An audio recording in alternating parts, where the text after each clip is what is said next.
এই যে এটা হচ্ছে পাখির খাবার। এই দাদা গুবলুকে নিয়ে ছাদে যাচ্ছে, আর এই যে পাখির খাবারটা দিয়ে আসতে যাচ্ছে।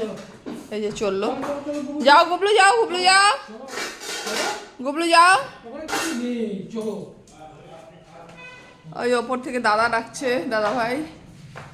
দাদা যাচ্ছে পাখিটার খাবার দিয়ে আসুক।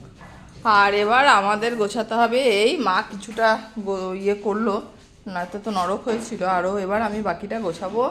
এদিকে ওদিকে সব গুছিয়ে গুছিয়ে ফ্রিজে তুলতে হবে। মানে খাওয়ার পরে এগুলো যে ভয়ঙ্কর চাপের, আমার কাছে তো চাপের। খেতে আর তখন মনে হয় না আর খাবো, মনে হয় থাক, খাওয়ার দরকার নেই। চলো এগুলো পরিষ্কার করি, তারপর কাজ হচ্ছে ভিডিও এডিটিং করব। তারপর কাজ হচ্ছে এডিটিংয়ের পরের কাজ হচ্ছে তোমাদের কাছে পৌঁছে দেব। ও মা, এই ঢাকনাটা বেরিয়ে গেছে, এর ঢাকনাটা বেরিয়ে গেছে। হ্যাঁ, ওটাতে যেন কি রাখলাম, ও চিকেনটা রাখলাম।